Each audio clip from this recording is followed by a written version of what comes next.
Wake that ass up. Early in the morning. The Breakfast Club. Yep, it's the world's most dangerous morning show, The Breakfast Club. Charlamagne the God, Angela Yee, and we got some guests in the building, man. They are from this great organization. It's a nonprofit organization called Black Men Heal, and they offer free mental health services for black men in the Philadelphia area. How are y'all this morning? We are so good. Could everyone introduce themselves? Yes, I am Tasneem Suleiman. I'm the founder of Black Men Heal. I'm also a psychotherapist. And my name is Zakia Williams. I'm the co-founder of Black Men Heal. Charles Tancaris, board member. Okay, talk to us about Black Men Heal. How did this organization start? What was the origins? So Black Men Heal really, it spun out of a need. Mm-hmm. You know, all good ideas spun out of a need that mass people have, which is for more men of color to go to therapy and to understand how the treatment of therapy can help heal a lot of trauma, depression, anxiety, things that men are not aware of. And their mental health issues, oftentimes they're not even aware they might have depression or anxiety. So we really wanted to create a space of an opportunity for more men to enter therapy, because I just felt like it's a mass issue that a lot of people are talking about, but we felt like people are talking about it, but we need more than awareness. We want to actually build the solution and the resource for it. Yeah, I read the article in the Philadelphia Inquirer, and the headline caught me immediately. It was like organization providing free therapy for black men. Mm-hmm. How does that work? So what we do is first we started advertising on all the social networks, and people can go to our website and they fill out our application, the client application. Once they fill out our client application, it's 2 steps. So then we send them an in-depth application, and the in-depth application gives them opportunity to look within themselves and see what they really need, you know, what type of therapy they may need. After that, we pair them with a clinician of color according to their specialty, the need, proximity, and their hours that they're available. All this is completely free, right? All this is completely free, completely volunteer. And now, how was the response when you guys started that's advertising? That's what I was going to say. The best part about it, the reason why we got such an overwhelming response, I believe, is because we were like, free therapy. I don't think people had seen that. So people are seeing a lot of, you can't scroll on social media without seeing something about mental health and the importance of it. But as far as seeing, hey, here's a resource and it's free, and that's very important. Also, not just the free part is amazing. That's what I believe is pulling the men in. But also, even if you can pay for therapy, finding a therapist is a very daunting process. It is literally finding a good black therapist is like a purple unicorn situation. Is it easy to find a good man? No, that's equally as hard. They both are hard. But what we're doing actually, similarly to if you were looking for a date or looking for a man, is we're literally matching them up. So we have a really unique system of we don't just match people up. Oh, okay, this person is a person of color, and this person black, and this person black, or this person Latino, this person Latino. We are really paying a lot of attention to what the specific mental health needs are. We're paying a lot of attention to what the skill qualification of the therapist is and personality. So we're matching them up based off of chemistry, and we're getting a lot of feedback from that as well, because if you really try to go find a therapist, even if you call, and I'm a therapist too, I'm in private practice, and I have a ton of emails and voicemails right now that I don't have time to return because I don't have space to take them. So people call for therapists and you don't get a call back. Even if you're going through insurance, it's everybody's full. So finding somebody is a very difficult thing, and the average person wouldn't even know what to look for to know if the matchup in the relationship is going to be right. For example, different therapists specialize in different things. So every therapist is not supposed to see every person, but a lot of times people call me, or people in my real life, friends and family, tell me about an issue. I'm like, that's not my area. I can't help with that. So the average person wouldn't know that. They would just think, oh, I just need help. Does that make sense? Yeah, absolutely. Yeah, and we eliminated that for those men. So they call us, they tell us what we need, and we just give them what they need. They don't have to go through, do they do depression? Are they close to me? Do they take my insurance? We try to match them up, because after the free sessions, then they're able to continue with their therapist. Okay. I think this works because y'all cover the 3 major obstacles that kind of prevent black people from seeking, therapy. One is cost. Yes. The other is stigma. Absolutely. And then just finding somebody that's culturally compatible to Right, you, absolutely. I guess. That's Talk about that a right. little more. Yeah, I think that when you look at the proprietary system that is used through Black Men Heal, what ends up happening is, and we talked about this before, there is like almost an element of identifying the proper diagnosis before the people are even met and making sure that the therapist who can provide that level of attentiveness is selected. And we were joking that during the, and I'm not a therapist, so I was brought on the board to handle all the business and financial side of the entity. And just watching them work the creative process, we had a situation where a therapist was being matched up with a potential applicant. And as they got through the process, the therapist called back in to Tasneem and Zakiya and says, I think this is my ex-boyfriend. And the reality was it was. So they do such a great job of matching up the person and the needs with the person who's going to provide the therapy that you end up getting like matchmaker.com in therapy. Yeah. And that's important because as I know as a person who goes to therapy, you can spend so much time in the first 4 or 5 visits, especially if you're paying for it, just trying to get the therapist to understand who you are. You'd much rather walk into a situation where that happens as instantaneously as possible. And then make you want to get back with your ex, being that he was doing the work on himself? Because I'm sure while you was with him, you was like, this nigga need therapy. So, Well, I mean, in that case, well, we did not pair them up. But I don't know if she called him back because it was like from years before. But I do know a lot of single professional women are saying that now. They're like, my requirements at this point, Yes. they're looking for men who've been in therapy. And I can say from being, like, I'm on the front line. Like, I'm in private practice. And I work with all men. I have a very diverse practice. And I love working with men. That's another reason why I probably started this as well. But I can say from firsthand, from seeing men from when they first come into therapy, like that transformation process is so powerful and so unreal. And I've joked to myself often, like when I've seen a man come in, like to myself, I'm like, whoever he ends up with owes me dinner because this was not the same person when he came in, because it changes your entire mindset. You know, in order to change, like you have to either change you know, perception or mindset or behaviors or all, and eventually all. And so therapy really helps with that whole process. It truly does help people transform in a way that I want for all of our men, because in my practice, I don't take insurance. It's expensive to see me. A lot of people can't pay $150 a session, right? And I was seeing a lot of people, but I felt like, you know, a lot of my clients were business owners or lawyers or doctors or ball players. And I was just like, you know, I really want like my homie from around the way needs this. Like, you know, my little cousin needs this. So I want an opportunity for them to understand how they need it. And making it free is the 8 sessions is enough of the opportunity for them to get a taste, to step into it. Like, because even if you're a little uncertain, you're not going to be more willing to go pay for something $150 a session if you're uncertain. But if we give them this taste and we're making sure their relationship, their experience, we're getting amazing outcomes, successful outcomes on what their experience is like, to the point where a lot of the men continue on with therapy even after the 8 sessions, and now they're paying. So financially, how do you support Black Men Heal? Well, this is the beauty of it. Well, financially, we have not had any financial support. We are not supported financially We're as on of the right now. struggle bus. Yes. We are on the struggle bus. But the beautiful thing about it is, like, we've done 3 cohorts so far. We started 3 different groups of men.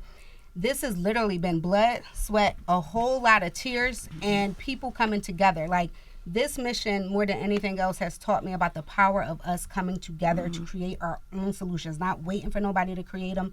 We didn't have no funding. When I first had the idea, I was knocking on everybody's door. Oh my God, do you get this vision? Do you get the idea? Like, this can change things. But people ain't willing to write you a check for $100,000 because you tell them you got a great idea. Right. So what I thought to myself was, like, you know what? Like, a lot of people whose doors I was knocking on was not answering. And I was like, I can't believe, like, this person wouldn't answer the door. But I said, you know what? Let's just build it. So I just focused all of that time on building it, going to providers, like, literally pleading and begging and, you know, finding people on Instagram in my area and being like, yo, can we go to lunch? And then I was like, I'm not coming out of a meeting with anybody. I'm not coming out of a lunch without them saying yes. Because if they are a person of color and they are in the mental health field, how could they not say yes, right? So, and that's how I got involved, because I have a private practice, and once they told me about it, I'm like, I'm in. You know, you can. I let them use my space, And then after a while, I was just so in love with the mission and doing so much work for it. Taz was like, well, you might as well come join us in this, So we just appealed to people's sense of, like she said, community and pride. And this is for us. This is for our men. And we get other clinicians of color. Like, I can't donate the time, but another provider who does not have a space, then they can just do the sessions at my space. How do you convince people to provide the time, though? That's a good question. So what we do is we're asking people to donate 1 hour a week for 8 weeks, right? So we're all busy. I mean, my busy is like insanely busy, right?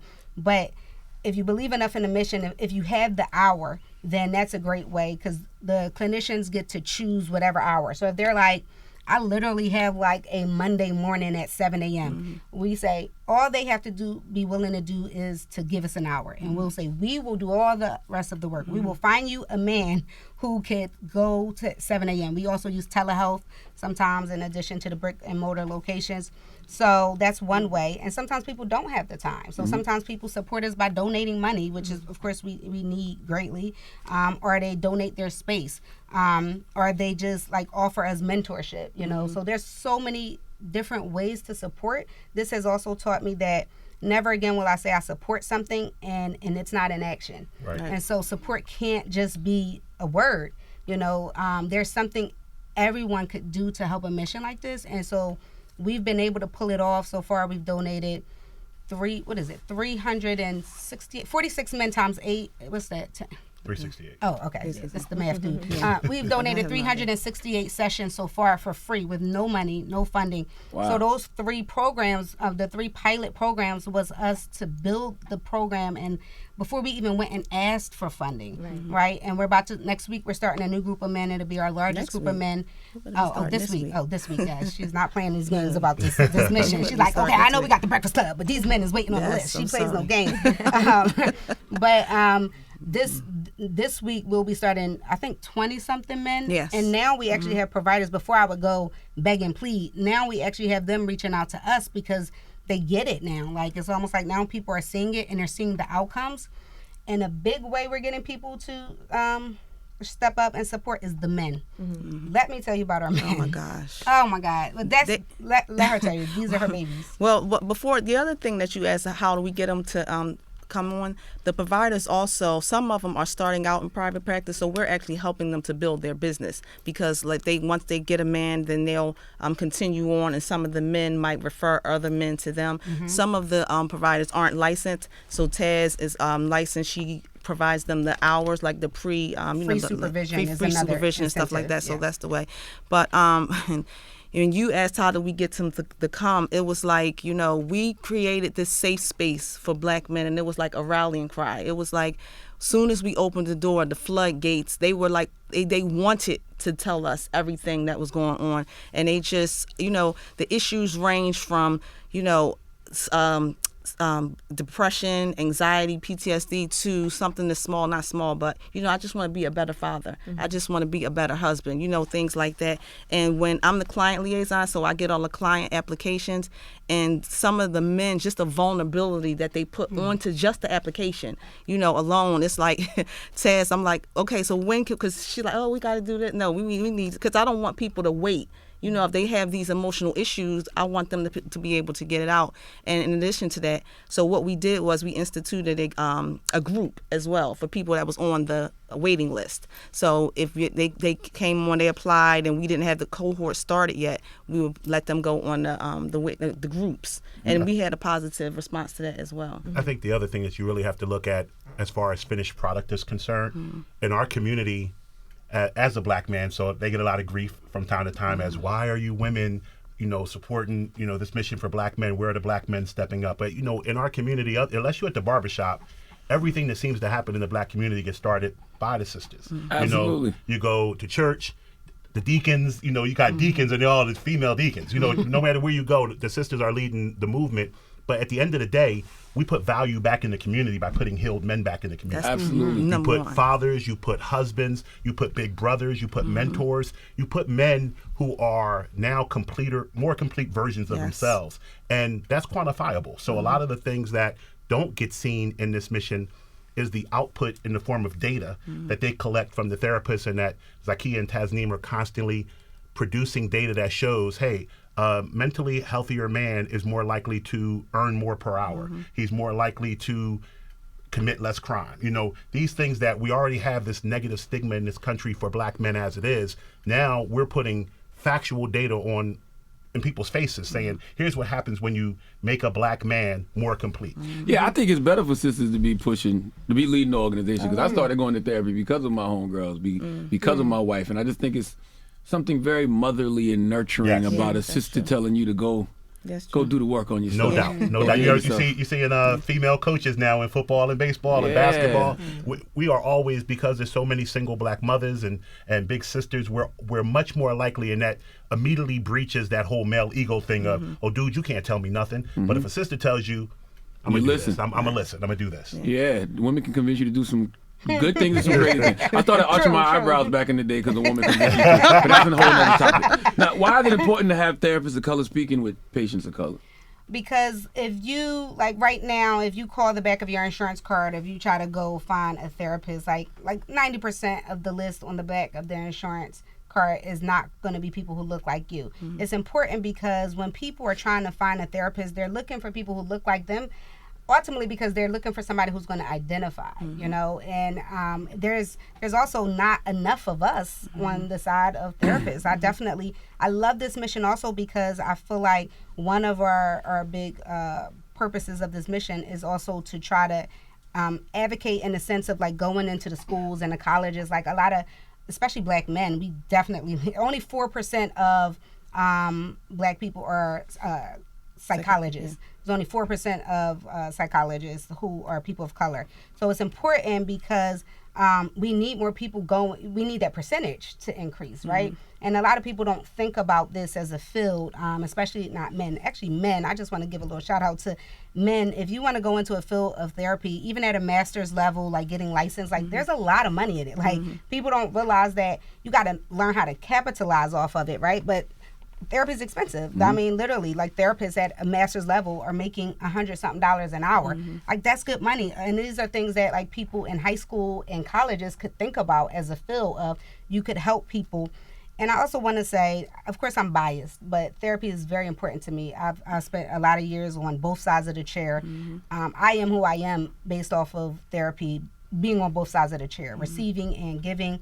So I do a lot of my work from that, but it helps you to evolve into such a better person because everything that I need to work on in my personal life, I promise God is always playing a joke on me. It comes to me across from me in the chair. Wow. And that's a moment for you to see yourself or to see the things that you need to work on while you're trying to help someone else work on it. Of course, I'm like, sometimes my clients are surpassing me. I'm like, oh my God, like they're doing better than me. It's also annoying to have friends who are therapists. It is. Because you have conversations with them. This is true. You couldn't do this a year ago. I'm like, this is true. Just, can true. I have a conversation with you without being analyzed? Right. How do we duplicate Black Men Heal all across the country? Because I really feel like I love the work that y'all are doing. I think this is so necessary. How do we duplicate this?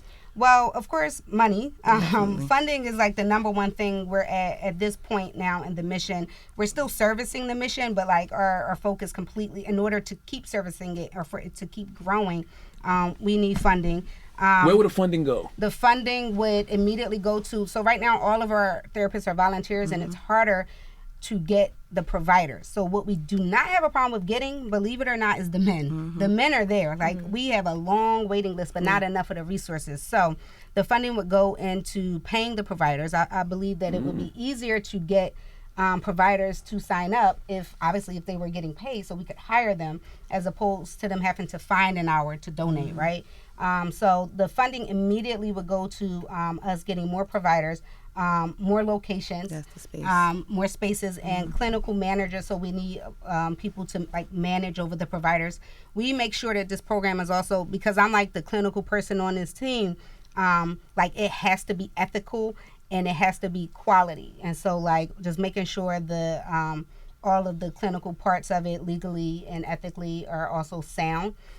So that's important. So we also need a clinical manager, somebody who manages the providers, making sure that they're getting their hours.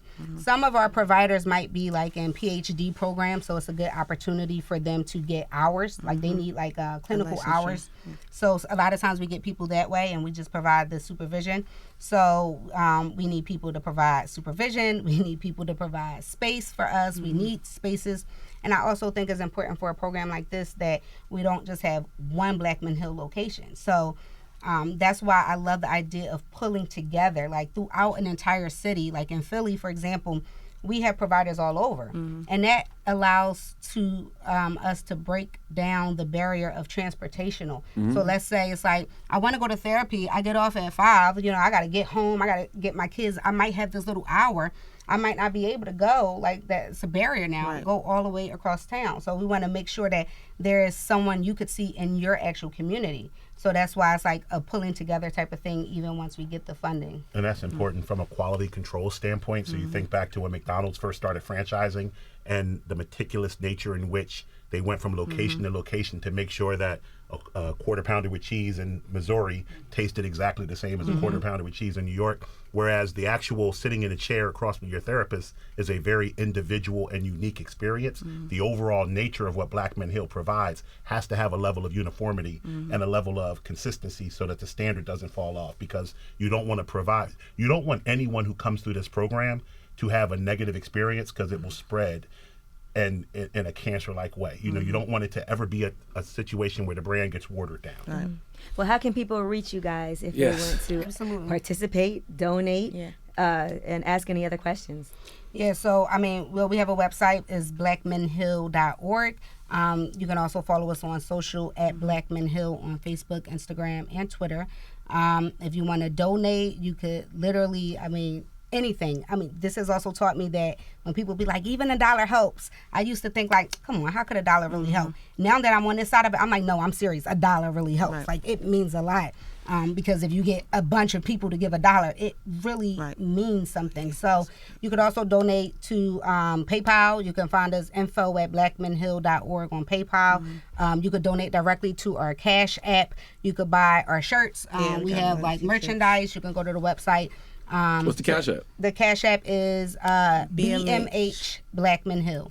So it's $ BMH Blackman Hill. We call ourselves BMH. Make sure y'all spell that right, because it'll go to the wrong person. Please don't. Y'all should see the logo. Yes, make sure it's a logo of Blackman Hill, a man walking into healing. Exactly. You can see it. BMH. We also wanted to thank just this forum right here. Yes, absolutely. You reaching out and giving us a platform. The people who have sat in this room are powerful in our community and throughout. And we know that your love for self-improvement and things of that nature has been helpful, and spreading it to the greater New York and New Jersey area is definitely immediately on our horizon. And your support of a cohort, it's amazing. I want to help y'all go national. I'm gonna donate $10,000 Oh my gosh. to Blackman Hill. Oh my God. I think that can sponsor a lot of sessions. Yes, right? Oh my God! Yes, it Yes, can. that will literally that specific support of $10,000 will help us put 10 to 15 men through the cohort. It'll be And the Charlamagne cohort. the Charlamagne cohort, The yes. Charlamagne cohort, that's it. That'll Cohort work. 5. Let's start a Charlamagne 5. cohort. Yeah. And then for you to see, the outcomes are the most amazing things. The systems we have in place of seeing like where the men are at. And we're doing this in only 8 sessions. Like, it's mind-blowing to me, because I was like, 8 sessions is not enough. But these men are being seriously impacted by just the 8 sessions, because we've set the system up in a way that they just start and they immediately have the relationship. So now the process of therapy, which eventually becomes in between the sessions. And the therapy room is just the awareness. Like, that's when you're building the awareness. But then what you do with that, like that happens in between the sessions. These men are so amazing. Like, they, at the end of every cohort, we have a fundraiser and we invite the men, and that kind of happened by the men. I didn't think the men, we're always protecting their privacy and their confidentiality.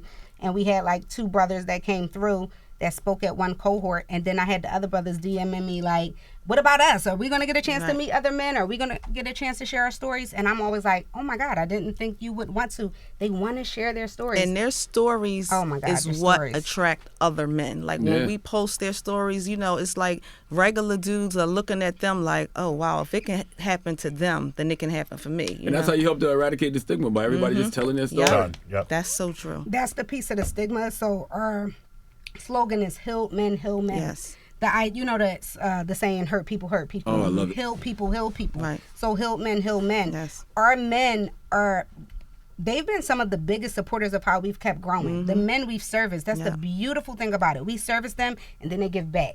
One of the brothers that came through Black Men Hill built our website. Shout out to Sir Anthony. Yes. Built our website for free because we ain't got no money. We ain't got no resources. He built our website. He built the systems that we're using. These brothers are helping us. Like another brother, has a podcast on Black mental health. He always is helping us build in that way. We have other men who are like, hey, I do this skill set. I want to help. Or, hey, I have an office space. I want to donate. And it's a beautiful thing to watch that idea of how giving like actually replicates itself. It's amazing. Well, give them the info one more time. All right, so blackmenhill.org is the website. You can follow us on social at Black Men Hill. Everywhere, and you could donate. Cash App is $BMH Blackman Hill, or you could also go to PayPal and put in info@blackmenhill.org, which is our email address. Is the PayPal on the website? Yes, it is. Okay, so you could also go to the website and donate directly from there. You could get merchandise from the website. We bought the team shirts, and we have some really amazing merchandise. So we appreciate you more than I could ever even fully articulate. And it's not just for having us here, but just for being a voice in mental health, because you single-handedly have helped remove stigma just by you being able to be transparent about your own journey. There's so many people who pay attention to that, and so I know you probably get tagged on everything mental health now. It's almost like you're like the mental health guide now. That's how I got tagged with y'all. So it works. Thanks whoever tagged us. But we just want to thank you for being a vessel, and that's because that's what we feel like we are. You know, it's not about us individually who are sitting up here. We're just a vessel who is creating a space to really make a difference in this field, like with our community, and that feels like such a blessing. And let's continue to do the work. We feel very honored. We feel very honored to be able to service these men. Like it's an honor to be able to service these men. They are so worthy and so deserving. Yes. Yeah. Absolutely. Well, that's Black Men Hill. Thank y'all for coming. Thank you. Thanks Appreciate for you. So much Thank for you. having us. Thank you.